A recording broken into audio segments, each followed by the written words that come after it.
Right now at 10, we are getting ready for our next round of snow, winter weather advisories, and winter storm warnings, even blizzard warnings off to our west. How much snow we could see when it begins to fall, and what lies ahead to ring in 2026 in the full forecast. Plus, fluctuating temperatures have made ice conditions unpredictable and dangerous. The Lake Water Rescue Team is sharing tips to stay safe. And the trip of a lifetime for the Mount Horeb High School Music Department, how the band is ringing in the new year in London. Good evening and thanks for joining us tonight. I'm Ellie LaLiberte. Jalen Banks has the weekend off. Well, let's start by getting a look at your first warm forecast. Meteorologist Blaze Keller is here. And Blaze, these warmer temps we've seen recently don't look like they'll be sticking around. They will not be. Only tonight and into part of Sunday are we going to remain mild. We'll only dip into the upper 30s to low 40s tonight. But looking ahead to Sunday night, a much different story, which is why we have the alert day. Because in about 24 hours, conditions, they are going to be changing. Snow is going to be falling and being whipped around by winds upwards of 50 miles per hour out of the northwest. Not to mention temperatures will be cooling on down quickly, so we could be dealing with what we call a flash freeze, where we just get so cold so quick, everything that has melted freezes. Winter weather advisory for those in the purple, winter storm warning for those in the pink. Those both go into effect starting later Sunday afternoon and remain in effect through Monday afternoon. But I just want to show you out to our west the kind of strength of this system. To our west and to our north, blizzard warnings. And so we're going to be watching to see if those type of conditions move into southern Wisconsin. It'll start off as rain, Ellie and folks at home. And then by the time we go into your Sunday late afternoon, overnight through Monday, we're dealing with snow. How much snow we could see in the full forecast. Thank you, Blaze. Well, a person was pulled from the ice on Lake Mendota and taken to the hospital this morning.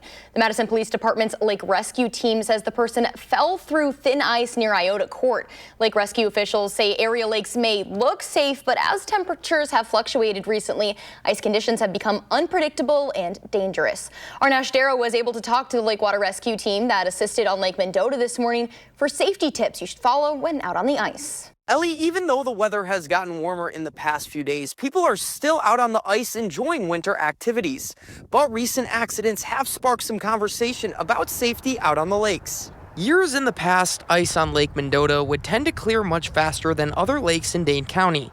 And with the rescue this morning, that pattern looks like it will continue. First and foremost, we kind of want to reiterate that no ice is safe ice. The weather warms up, a lot of times that ice can break up, especially on the larger lakes like Mendota. Years in the past, the ice would clear off of Mendota much sooner than it clears off of like a Monona, and especially the Monona Bays where they do the ice fishing. Kirk Munden, an apparatus engineer with Fire Station 1 in Madison, was there this morning with the Lake Rescue Team, and he walked me through the steps of how they saved a life. So our lieutenant made the decision to take our ladder truck here, which has our surface rescue items.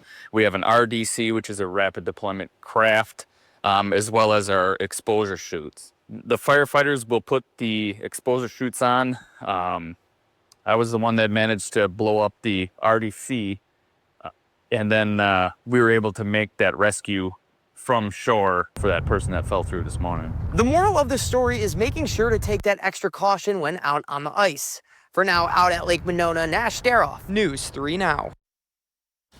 Thank you, Nash. The rescue team of roughly 45 members fields 60 to 70 calls per year, with a third of those coming during the winter months. And turning to Rock County, where authorities are trying to figure out what killed 2 adults inside a home. Rock County Sheriff deputies were performing a welfare check at a residence on Marsh Road in the town of Magnolia. That's near the Magnolia Advent Church. Inside, they found 2 adult people dead. Deputies say there is no threat to the public as the investigation continues. A modified car is now a burnt metal husk after it caught fire and engulfed an entire garage in flames in Columbus. Around 4 yesterday afternoon, the Columbus Fire Department responded to a home on Vista Circle, a neighborhood right across the highway from Crystal Ridge Golf Course. Flames were coming out of the garage and consuming the car. One person was sent to the hospital for his injuries. No firefighters were injured, and multiple surrounding agencies assisted in the response. A Middleton man is in jail following a drunk driving crash for a 5th OWI offense. On Tuesday, officers were dispatched to the intersection between Park Street and Cooper Avenue just after after 1 p.m. for a single vehicle crash. Police say the driver, 45-year-old Taylor Aries, was the subject of multiple driving complaints before he crashed. He was taken to the Dane County Jail, and online court records show he was charged with unsafe deviation and failure to keep the vehicle under control. In more local news, a new survey says UW-Madison is one of the top universities in the U.S. when it comes to research spending. The National Science Foundation ranks Madison 5th of 925 universities. During the 2024 fiscal year, UW-Madison spent more than $1.9 billion for research. Only Johns Hopkins University, the University of Pennsylvania, the University of California at San Francisco, and the University of Michigan ranked higher than UW. The city of Madison is sending out reminders on end-of-year trash pickup. There will be no trash or recycling pickup on New Year's Eve or New Year's Day. That's next Wednesday and Thursday. If your regular collection day is Tuesday or Wednesday, carts must be at the curb by 6:30 Tuesday morning. Thursday and Friday routes should set out carts by 6:30 Friday morning. Drop-off sites will also be closed both days and reopen next Friday.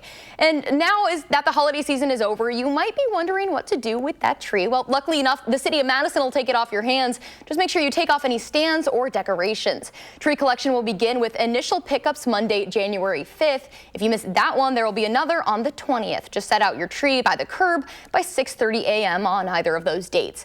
And if you're wondering what will happen to it, your tree will be made into mulch for use by the city and other residents. The Dane County Regional Airport is announcing another direct route to Boston, which will begin next year. Delta Airlines will be launching a new nonstop service beginning on June 7th. The announcement comes just a week after American Airlines announced plans for direct flights on the same route. Both airlines will fly to Boston Logan International Airport. Delta's flight from Madison will leave mid-afternoon at 4:45 p.m. and arrivals from Boston will get to Madison at 3:53 p.m. local time. Those times are subject to change, but tickets for those flights are on sale right now. And when announcing the added flights, Dane County Executive Melissa Agard said, quote, "The addition of nonstop service to Boston is another clear sign of the momentum we're building at the Dane County Regional Airport. Demand for air travel in our region is strong and growing, and more people are choosing to fly out of MSN because it offers convenience, reliability, and a truly world-class experience." And speaking of travel, students from a local high school are heading overseas for a once-in-a-lifetime opportunity. Our Maya Tate stopped by Mount Horeb High School earlier today to talk to those ringing in the new year in London. High school students from Mount Horeb's music department left today for London, where the group will be performing in London's New Year's Day parade. This will be the 4th time that Mount Horeb has been invited to the parade, but only the 3rd time they'll attend. First being in 2007 and again in 2016, with their 2021 performance being canceled due to the COVID-19 pandemic. Approximately 200 students, plus an abundance of chaperones, are making the trip to England this year. We're going to the 40th anniversary performance for the London New Year's Day Parade. We have the band that will march in the New Year's Day Parade, but the choir and orchestra will also do performances in a big, one of those big old fancy churches over there. Preparations for the trip have been in the works for the past 20 months, from fundraising to logistics and, of course, practice. We do a lot of practicing at school. We get pulled a lot, and we go in the gym and we practice all our marching and all our music and putting that together and learning all the footsteps that everyone's got to go with it. As one of just under 24 schools in the United States to get the chance to perform at the parade, those in the Mount Horeb community are thrilled that the band is getting the opportunity to represent the village on an international stage. To have them be able to represent the entire state of Wisconsin at this event just means the world to us. We're really excited to be representing Mount Horeb and Mount Horeb Music Department for the first time in basically a decade. Flying out of Chicago later this evening, the Mount Horeb Fire Department and EMS escorted the buses full of travelers through the village as their trip began. Reporting from Mount Horeb, Maya Tate, News 3 Now. The parade will be airing on the Wisconsin Channel at 7 a.m. and 1:30 p.m. New Year's Day. And coming up on News 3 Now at 6, parts of the country weathered a snowstorm that had threatened to bring a post-holiday blizzard, how it's impacting holiday travel. Plus, during his first year back in power, the president has used American military might to send a message to adversaries abroad. We're looking at that use after the break. News 3 Now at 10, moving forward. President Trump is keeping Venezuela squarely in his sights as he's ramping up the pressure on the Maduro regime by threatening land strikes, seizing oil tankers, and blasting suspected drug boats out of the water. CBS's Willie James Inman is traveling with the president in Florida tonight. I, Donald John Trump. During his first year back in power, the president has used American military might to send messages to adversaries abroad. We are restoring peace through strength. Tonight, a massive show of military might in the Caribbean. The U.S. in a showdown with Venezuelan leader Nicolas Maduro over the country's illicit drug trade. If he plays tough, it'll be the last time he's ever able to play tough. At least 29 alleged drug boats in the Eastern Pacific and the Caribbean have been hit by U.S. strikes, killing more than 100 people. This week, President Trump ordered a strike on ISIS militants in Nigeria, who he says were targeting and killing Christians. It comes 1 week after a U.S. hit on ISIS targets in Syria in retaliation for an attack by a lone ISIS gunman that killed 3 Americans. In June, Trump became the first U.S. president to order a large-scale strike on Iran's nuclear enrichment sites. Iran's key nuclear enrichment facilities have been completely and totally obliterated. On the home front, the economy looms large. The stock market seeing record highs this year while inflation cooling to 2.7% in November. But a recent CBS News poll found fewer than 1 in 5 say Mr. Trump's policies made them financially better off in 2025. I'm bringing the prices down, and I'm bringing them down fast. The president previously called affordability a hoax, but with the control of Congress on the line in next year's midterms, he now says pricing will be the top issue for voters. And President Trump also says he wants to get rid of the Senate filibuster, adding that Republicans can simply get a lot more done with the procedural hurdle out of the way. Willie James Inman, CBS News, West Palm Beach, Florida. Ukrainian President Volodymyr Zelensky says he plans to meet with President Donald Trump in Florida tomorrow. When speaking to reporters on Friday, Zelensky could not say whether the meeting would land to a firm agreement, but indicated that Ukraine may be willing to make significant concessions in order to achieve a peace deal. That includes ceding territory. In return, Russia would withdraw its forces from parts of Ukraine. Ukraine is also asking for security and economic recovery guarantees. At this stage, there is no comment from the Kremlin on where peace talks stand. But just as negotiators are preparing to talk peace in the U.S., Russia is taking aim at Ukraine's capital. Emergency crews worked to contain fires across Kyiv this morning following a massive strike overnight. Officials say at least 1 person is dead and 32 others wounded, including 2 children. The attack with 500 drones and 40 missiles went on for about 10 hours. Some 3,000 buildings have already lost heat amid the freezing winter weather. And as 2025 comes to a close, Americans are voicing negative views about the economy amid ongoing concerns about costs, a topic that looks likely to dominate next year as well. In a new CBS News poll, half surveyed say President Trump's policies make them financially worse off, with 45% saying they expect the same in 2026. This as most respondents also say healthcare, food, and housing costs are either not easy to afford or difficult to afford. A winter storm dumped several inches of snow across the Great Lakes and Northeast Friday night into Saturday morning.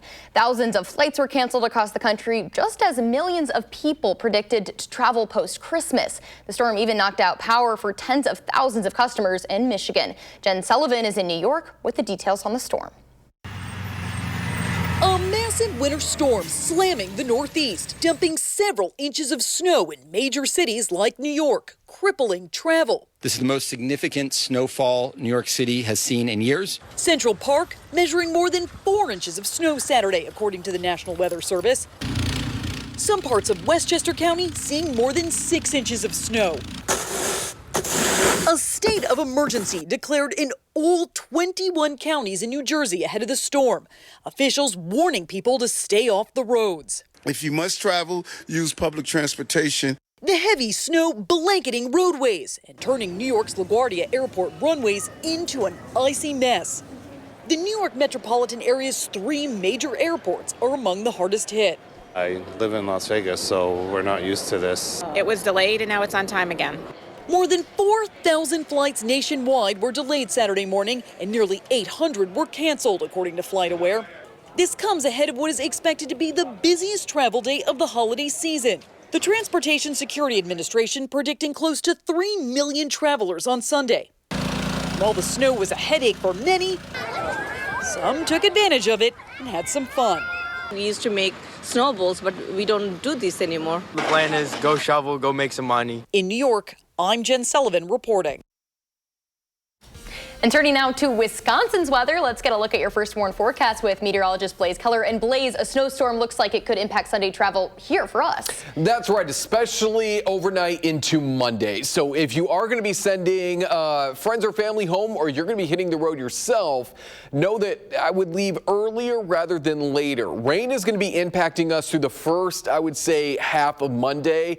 Once we get into the noon time frame, winds are going to pick up out of the northwest. We're going to quickly cool on down, which is why we could be dealing with a flash freeze, especially overnight into Monday.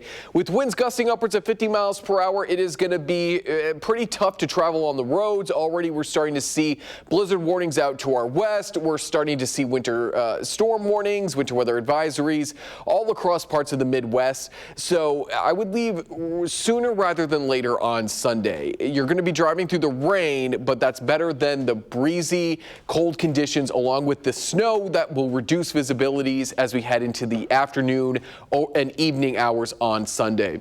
We're at 6 o'clock on Sunday, and we're starting to already see that snow moving on in. This is when those winds will start to pick on up and remain breezy throughout the overnight hours. That snow is going to continue to fall as we go overnight into Monday and wrap up as we head into about the morning commute time frame. So that being said, if your kids are returning to school on Monday, make sure that you're tuning in on Monday with our morning crew. We will give you the latest when it comes to school closures or delays and road conditions as well. Winds will start to die down as we head further into your Monday morning, but all throughout the Sunday evening, overnight into Monday, those winds could be gusting upwards of 40 to 50 miles an hour, tossing all of this snow around. So what are we thinking in terms of total snow? Likely further to the north is where we're going to have more of that southerly flow and that moisture turning over to snow, along with moisture coming off of Lake Michigan. So about 6 to 9 inches stretching from Decorah all the way back north and west into Green Bay.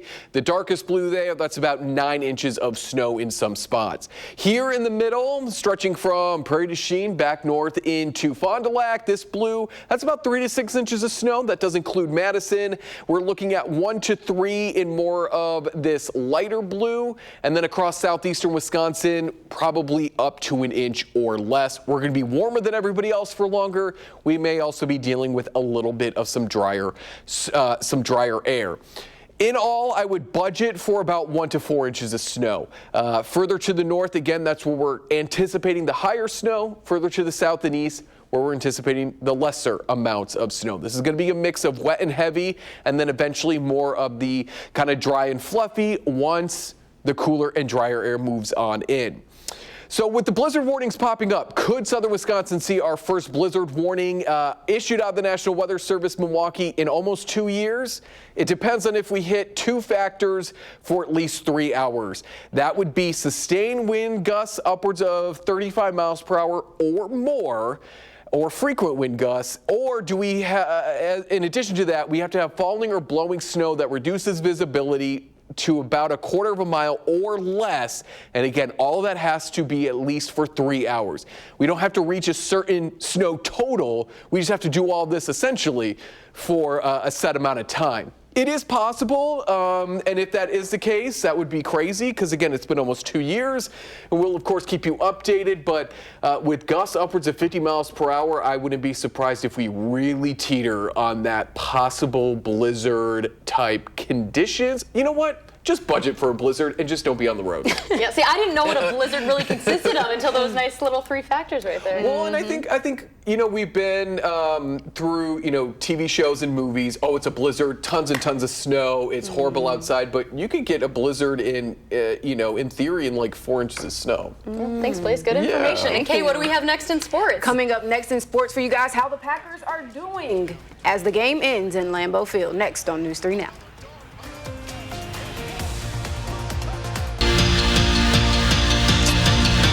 Well, after 3 long weeks and 8 games without Giannis, he returned tonight as the Bucks took on the Chicago Bulls, and let me tell you, it was must-see TV. The Bucks got out to an early lead, and then the Greek Freak threw down back-to-back dunks for him, showing that he is back and better. And then Gray Harris with a 3 from the corner also for the Bucks, and they went on to win this one on the road, 112-103. Keeping it on the court, Wisconsin women's basketball starting Big Ten play this Monday against number 7 Maryland, and head coach Robin Pingeton feels she has weapons all around to dominate during the Big Ten play.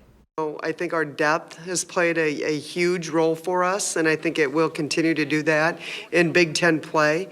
And I think just the connectedness that we have is so important. But is it a challenge for them? I think it definitely is. I mean, they're human, right? We all, have goals, but what we're trying to get done as a team has got to be the priority. And we knew the Packers would be without Jordan Love and so many others tonight.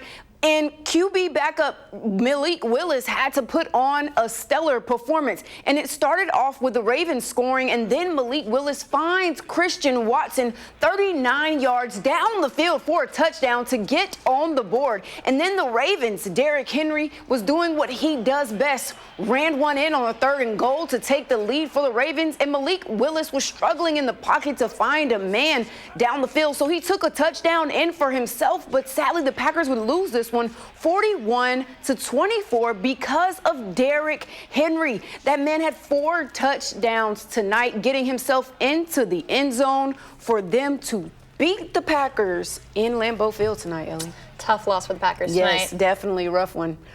So I don't know how this is going to affect the Ravens and their possible playoff, but I know the Packers are still in. But with a performance like that, you kind of worry how they're going to do during the playoffs, Thanks, Kay. We'll be right back.